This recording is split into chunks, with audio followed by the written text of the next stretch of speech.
Howdy folks, Dave here at Thunder Mesa Studio, where this week I'm putting the final touches on the San Lorenzo mini layout. This is the On3 mini layout I've been working on for the past few months. It's kind of a tribute to my late friend Verne Niner and his wonderful Estrella Sonora Grande layout. And now we are in the final stretch. All of the big projects have been finished, and all that's left are little detail projects here and there, things like ground cover, desert landscaping, the figures, small details, little things like that. A whole bunch of little projects that I need to finish before I can, in good conscience, call this thing complete. So come along with me. Let's head back into the train room, and we're going to pick up right where we left off last time. So I'm going to start over here on this side where the arroyo is and kind of work my way over to that side of the layout. Right now I'm just sprinkling on some more rocks and dirt. These are real rocks that I picked up in a dry wash near my home. And then we're going to hold all of that in place with some diluted white glue. Now I make this by putting about this much white glue in an old bottle like this one. So 3-to-1 on the white glue water mixture. That's the way I like to make it anyway. Some people have a different recipe, but this has always worked well for me. Now, since this is all pretty large stuff in here, I'm not worried about it floating away.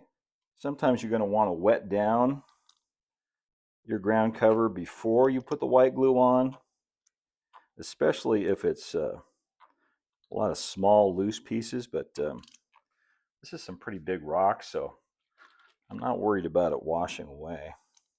The thing I like about applying with a glue bottle is I can squirt it back into the back there. Get a really good coverage.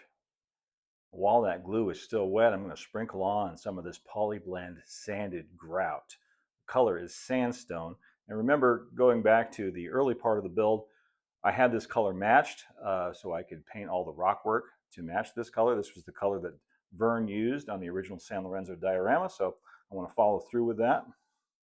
The main reason I'm sprinkling it on down here, I mean, I've already covered all this with real rock, right? Well, the main reason I want to do this down here is to make sure that the color matches up. A lot of times what happens with real rock and real dirt is that once you get it wet, it tends to darken up a shade because basically you're washing it. You're getting all the dirt off of the real rock, so it's going to start to look a little bit lighter and cleaner. And so I'm using the sanded grout to bring back that dusty desert look. Hard to get down there under the trestle, so I'm just going to fling some back in there. The thing about the sanded grout is that, it has a pigment in it. So it's going to add a little color to everything it touches, whether you want it on there or not. It also has a adhesive in it, or cement, I guess.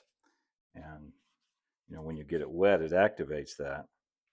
In some areas, you can just take a spray bottle with some wet water in it, and wet water is just regular water with a couple of drops of liquid detergent in there, and just wet the area down and then sprinkle some of the sanded grout over the top, and then watch while it absorbs the moisture, and that's activating the adhesive that's in there. You can go back later and add more diluted white glue to it if you think it needs that, because it's going to dry and create kind of a hard shell over the top. All right, let that dry for a little while. And you can see I've already started to add some desert plants. I've got some prickly pear cactus over here. This is from Pegasus Models. Got some bushes that came from the original San Lorenzo diorama, including this one. I think Verne just got this at the florist shop or the floral department at like a Hobby Lobby. Same with this. I think this is some pine needles off a fake pine tree, which makes a nice looking yucca. Then I've got some sulfur. Always think I'm pronouncing that wrong. Sulfur tufts, prairie grass, and burnt desert grass down here. And then this is an old saguaro cacti that I carved many, many years ago. It used to be on the Thunder Mesa layout, but I've replaced those with some newer ones. These are made out of balsa wood in the old school way. And then over here, I've got a couple of cottonwood trees because I want it to look like, You know, this is a dry wash, but there's probably water down underground. And in the desert, that's usually indicated by cottonwood trees. I made these myself, and I'm going to show you exactly how I make them. I like to make trees out of sagebrush. It has a really nice bark and branch detail that looks scale already.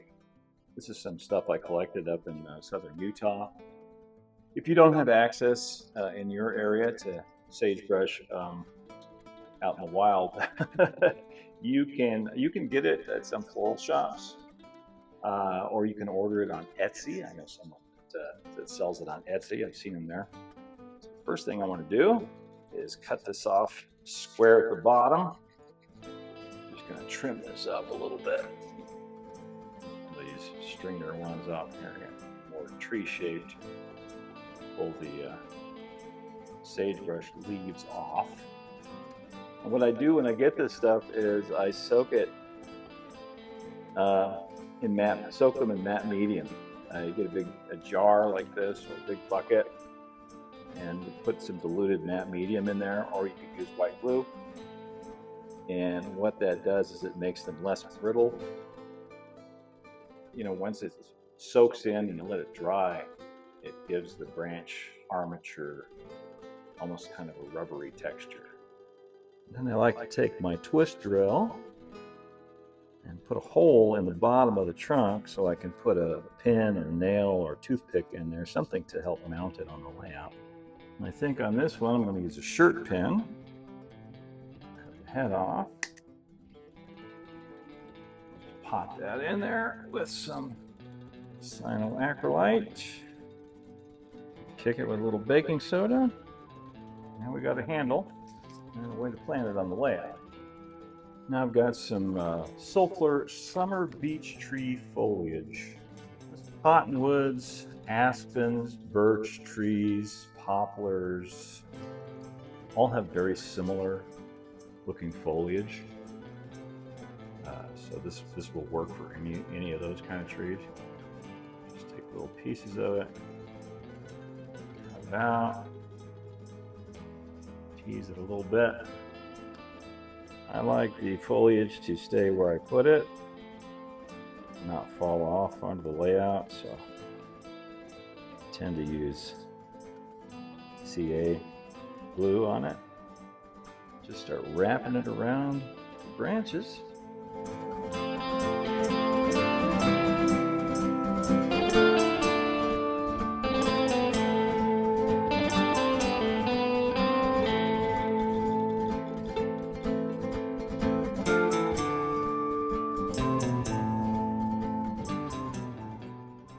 Plant this, put some Eileen's tacky glue there on the bottom, push it down into the scenery.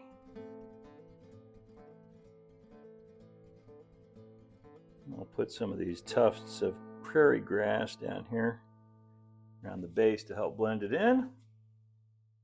Almost always grass growing down at the bottom of these trees. And the next little project is I want to build a grade crossing right here. I've got some wooden coffee stir sticks that I've cut to length and stained up. I'll do the inside of the rails first, giving myself plenty of room for the wheels and the flanges to pass without getting caught up, and I will be testing that. I've also taken and sanded the ends of the boards to chamfer them down a little bit.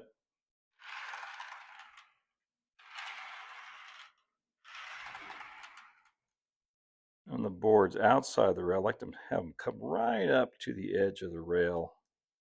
You can always sand that down later if it gets a little too high up. So I'm trying to create a little slope up here. It makes a more or less smooth transition from the road up over the tracks.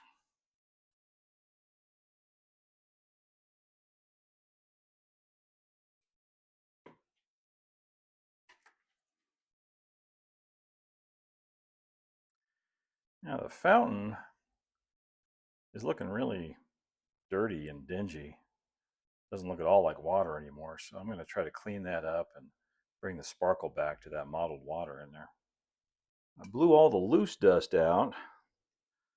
I'm going to start with some clean water in a cup here and see if I can't scrub some of the grime away. Ooh, that's dirty. Verne did a really nice job modeling this water, and I would like it to, look as good as it did when he first built the diorama.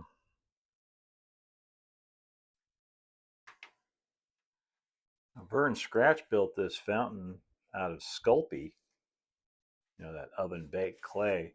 And the figure here, the statue of El Macho, this is a Knuckle Duster Miniatures figure, just like the other bandits. He just painted him to look like a statue.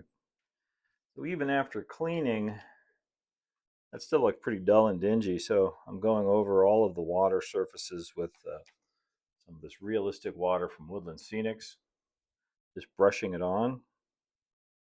And that should bring the shine back nicely. It's a little glossier than, say, an acrylic gloss medium. Remember to get the pig wet, too. Well, that looks a lot better, doesn't it? And I can go ahead and glue the fountain into place now. In fact, I can go and glue a lot of stuff into place at this point. Actually, there are some things I need to glue into place and some things I need to take off, because some of the figures have little stands that need to be hidden by the ground cover, and then the other ones don't, because we're dealing with figures from different manufacturers. Some are from Knuckle Duster, some are from Aspen models, like the cowboys on the horses back there, some are from Woodland Scenics. So, you just have to figure this out as you go. Front porch of the assay office can definitely get glued down, as can Burrito Eating Man, watching the scene unfold in the plaza while he enjoys his lunch.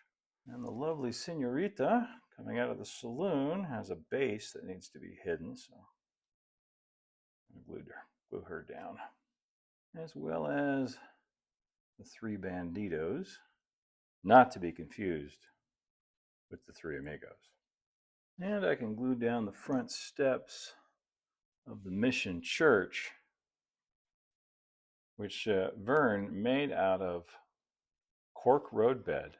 It's like HO scale cork road bed, which he carved and painted. I think that's so clever. Now everything else comes off.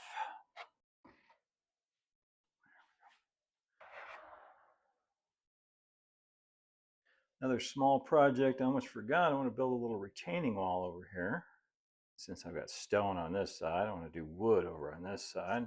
Use some railroad ties just for a little bit of variety, texture, interest.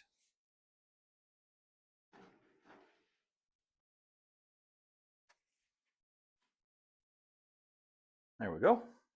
And now I'm ready to add the sanded grout ground cover to the rest of the layout. Now there are several schools of thought on the best way to do this, but I've always found the easiest way is to put it on wet.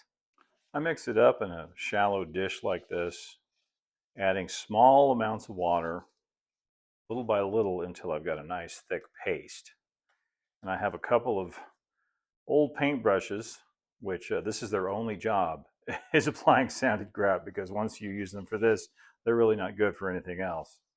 I'm going to start down here on this end. You see how I just kind of stipple it on. Come right up to the edge of the roadbed, and it's going to go on pretty dark, but when it dries, it'll be about the same color as this rock work here. Again, the color I'm using is called sandstone, appropriately enough, although it's actually a little bit closer to limestone. I don't mind if I get it up on the rock here. In fact, I want that. Remember, this stuff has pigment in it, so it's going to color everything it touches. Stippling it like this gives you a nice texture, and it'll kind of calm down as it dries. And you can fill gaps and holes and stuff with this, but use caution. You don't want to put it on too thick. Put it on too thick, it's going to crack and maybe flake off. You can make it stronger by soaking it in diluted white glue. after you get it applied. But again, you shouldn't put it on any more than a 1/16 of an inch thick at the most. Use a smaller brush to get in around things, tight areas. It starts to get a little sticky in the pan. You can spray it with water to extend the working time. I have another little structure planned for this flat area up here, but probably not going to be getting to it in this series of videos. I'll come back to this in the future. I can use it here, help fill in this little crack between the foam and the cork that I use for the roadbed. Bring that right down to the edge of the track and work it in here around the grade crossing. So my process is basically, take a glop of it out of the tray like that, plop it on there, then dip the brush in some water, and that allows you to move it around, spread it out. And if it gets sticky and starts to be hard to move, a little more water. That's all you need. And I'm carrying this right over the edge of the rockwork because since the rockwork is painted the same, it should all blend together in the end. At least that's my theory. Probably the most challenging part is working the grout in around the figures and the structures. All I can say is take your time, be careful, use a smaller brush. Now, having these little cardboard foundations makes my life a little bit easier. I just need to bring the grout right up to the edge of that. Okay, that's coming along nicely. It's time to make up another batch.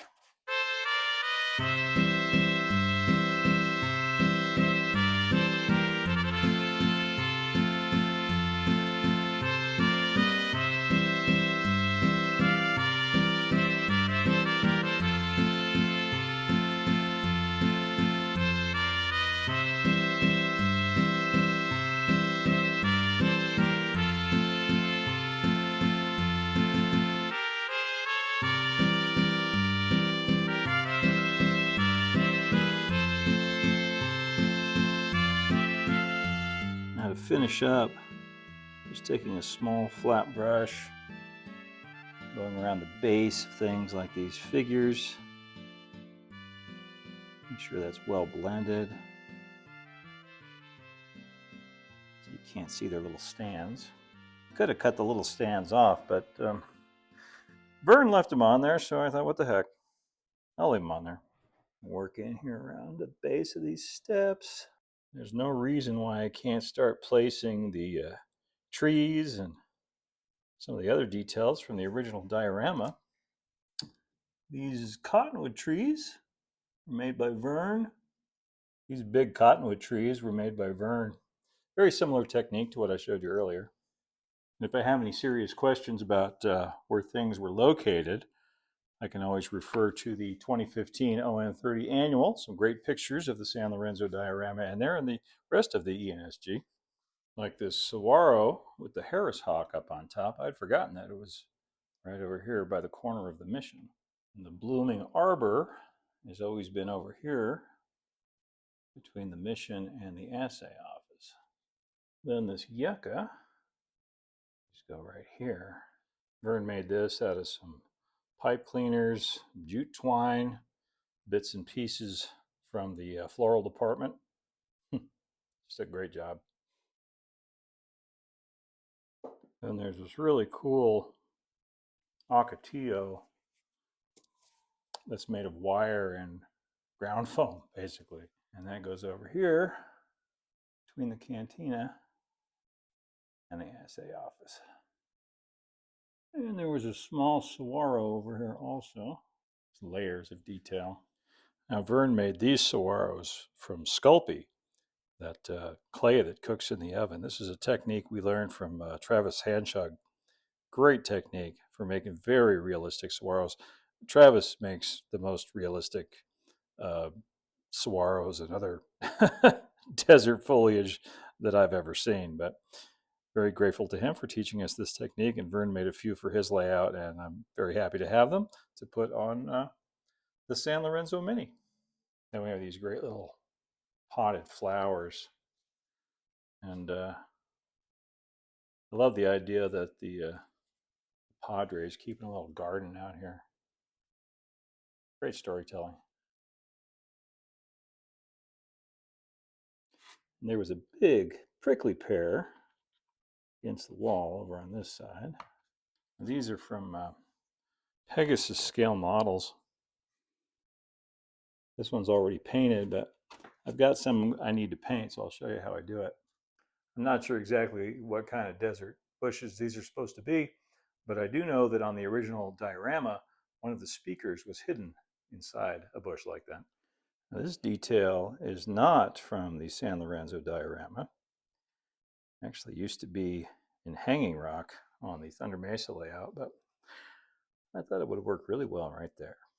Now, Verne used these sulfur burnt grass tufts all over the place on the original diorama, and it's a great choice, great artistic choice, because they contrast so well with this sanded grout. Really gives everything a dry, dusty desert look. Right now I'm using them to define this road into town. Another thing that was not on the original San Lorenzo diorama was this case of Puerto Borracho tequila with half the bottles missing. I don't think Verne would mind.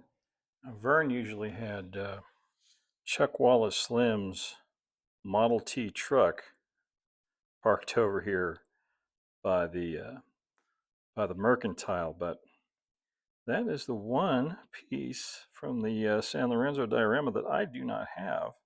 So I'm going to put the ox cart over here instead.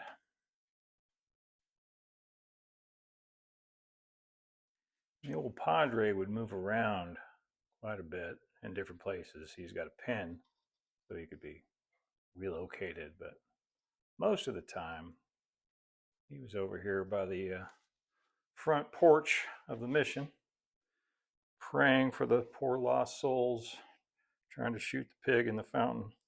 And there was always a snake right over here, kind of slithering away from the mission. Not sure what kind of snake that is, but he sure blends in nicely with the ground cover. Things are starting to get kind of crowded up there in town, so I decided to put the two cowboys down here in the arroyo. Maybe they went up here hunting strays, but now they're just looking for shade. Now with these Pegasus Hobbies cacti, you can see that they're molded in green plastic, but it's not really the right shade of green for cactus. So my first step in finishing these is painting them with some Rust-Oleum dark green camo. I like to paint them while they're still on the sprue, makes everything easier.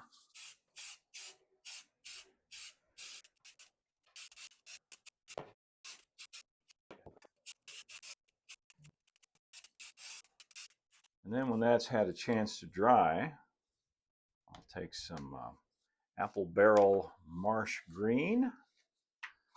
These are flat colors, by the way. Always get the flat, not the glossy. I'm going to mix in a little bit of this antique white. Then we get a shade that looks about like that. Now I just go over and dry brush all the cactus. I'm not going to do all of these right now, just the ones I think I'm going to need. I usually don't bother with these little stands that the cacti come with. I usually just plant them straight into the foam. And take just a bit more of that antique white, mix that in, and hit out towards the ends. Then I'll go ahead and assemble this guy together. And these have little pegs and holes. You can put different cast pieces together and make a more 3D looking cactus. Then I like to take a little bit of this khaki and dry brush it down here around the base. There, now that's ready to plant on the layout. Looking at old photos, I know that there was a cactus like this growing against this wall of the mission. Got lost somewhere along the line, so we'll replace it with this one.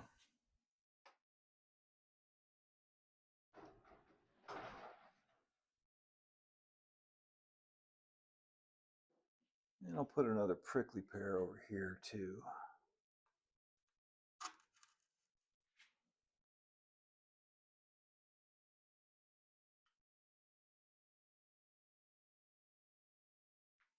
So I'm just going to go around and continue to place cacti and weeds and other details until I'm satisfied with the way it looks. You know, I think this is a good spot up here for Tuco and his burrow. Verne had a very similar guy wandering around the ENSG with a burrow, so I'm going to carry on that tradition.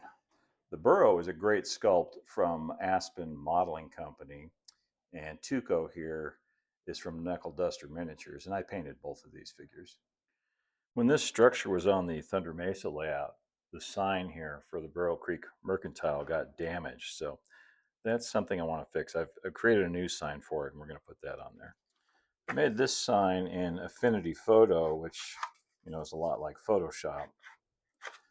Use some wood plank textures, CG textures that I downloaded off the internet, and then you know, composited the type on there and give it a little age and weathering.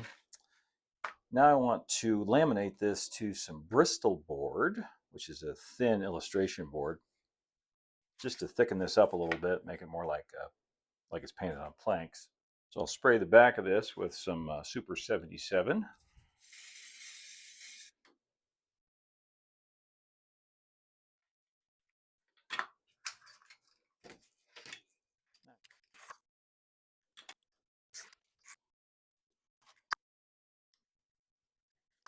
Now I'll frame the edges with some O-scale 2x4.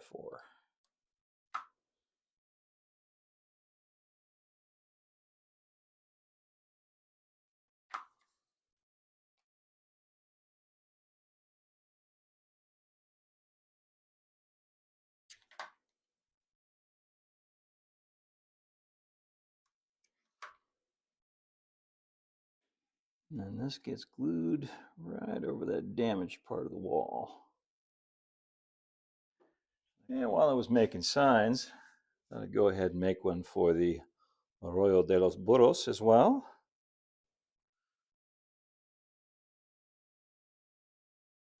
Now I'm going to take some of this very light tan pastel. I'm using it to delineate the road into town a little bit better. It's about a shade lighter than the sanded grout. And I'll just kind of fade it off into town square here. Bring a little bit up onto the grade crossing.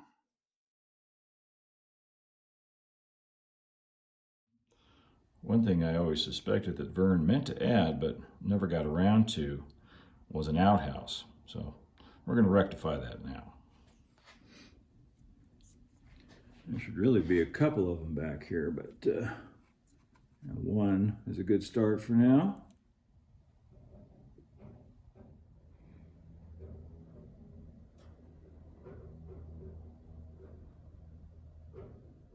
Another thing I always thought was interesting is there are chickens on the soundtrack, but no actual chickens visible here in San Lorenzo on the diorama, so I thought we'd fix that. Start with the rooster up there. Now these chickens are from Berkshire Valley Models. They're white metal castings. And I painted them to look like langhorns because I thought white chickens would stand out the best. Chickens are very funny birds. I've kept chickens, and You know, they all have their own personalities. You know, they're kind of very individualistic. You think they'd all be the same, but they're not. There we go. One flock of Langhorne chickens. And for the final little project, I want to do just a little bit of detailing and weathering on ENSG number 5. This is one of the last locomotives that Verne put together for the Estrella Sonora Grande. And, you know, he left it in as new, just shopped condition. There's no weathering on it or anything. All of his other locomotives and rolling stock were very nicely weathered. So I kind of think he meant to get around to doing that. He just never did. Doesn't have a engineer either. We're going to add that. That's the first thing, in fact. Got a little figure here, 3D printed guy. I just finished painting him.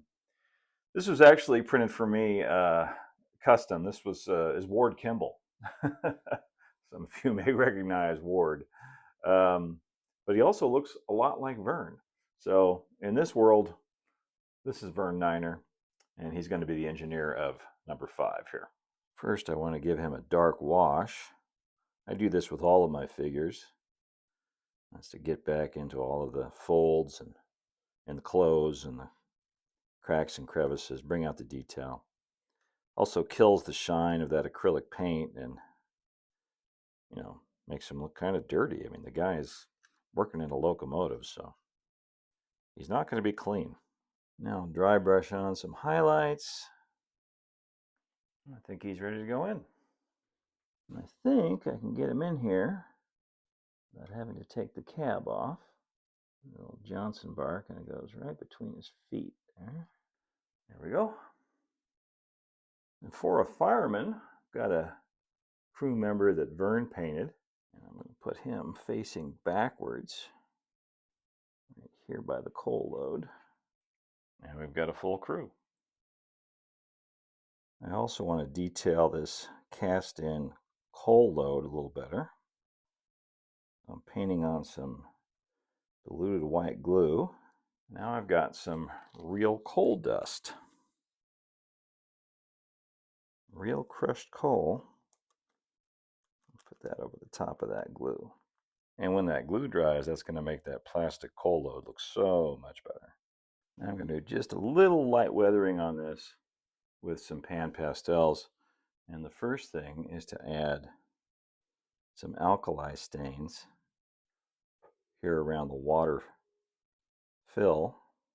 That was something Verne always had on all of his locomotives, and it's a great detail of, you know, desert railroads where the water is often very alkali. Unlike just regular colored chalks, the pan pastels tend to stay where you put them.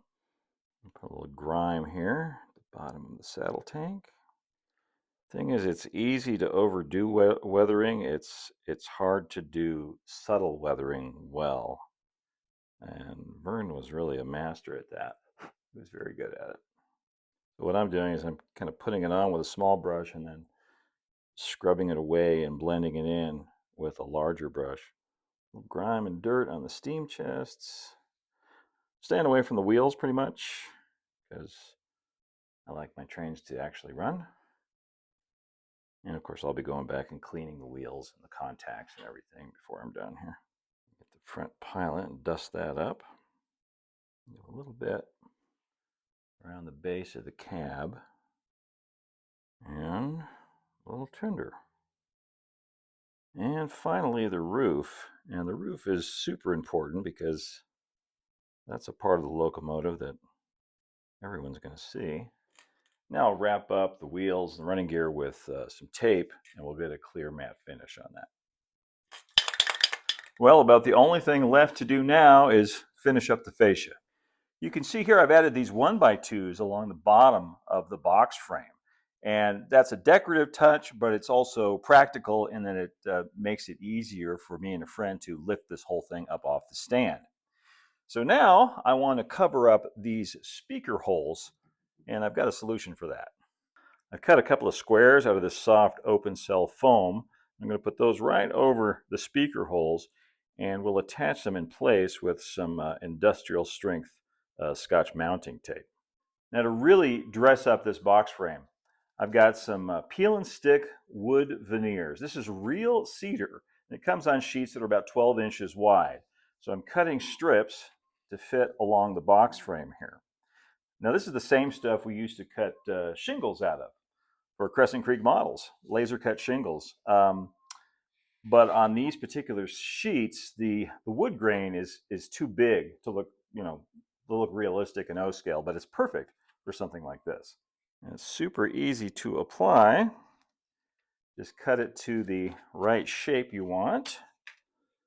Peel off the backing. Press it into place.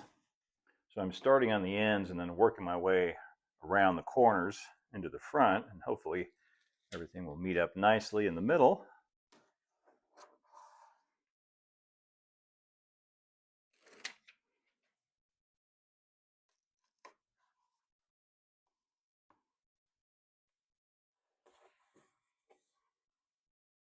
Now, this one took a bit of doing. I had to make a paper template and then transfer the paper template to the cedar veneer and then cut it out to match, including the holes for the switches there. I think I got it. Pretty darn close anyway.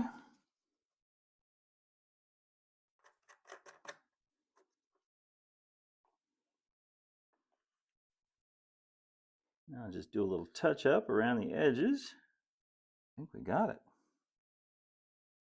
Well, that certainly classies up the joint, doesn't it?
Thank you all so much for joining me for the build of the San Lorenzo mini layout.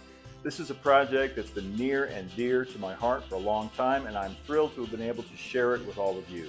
And if you missed any of the episodes, there's a playlist on my YouTube channel, San Lorenzo Mini Layout. I hope you check that out. And I hope you're subscribed with those notifications turned on so you won't miss what's coming next from Thunder Mesa Studio. A lot of new projects, a lot of cool stuff coming down the pipeline, so stay tuned for that. Until then, you can also follow Thunder Mesa for free on Patreon. That's patreon.com/ThunderMesa, and on Instagram at thunder.mesa. And you can check out the resources and the photo galleries over on the Thunder Mesa Studio website. That's thundermesa.studio. As always, a huge thank you to our Patreon members who help to make these videos and these projects possible. Until next time, keep moving forward, everybody. Adios for now. Thanks, Vern.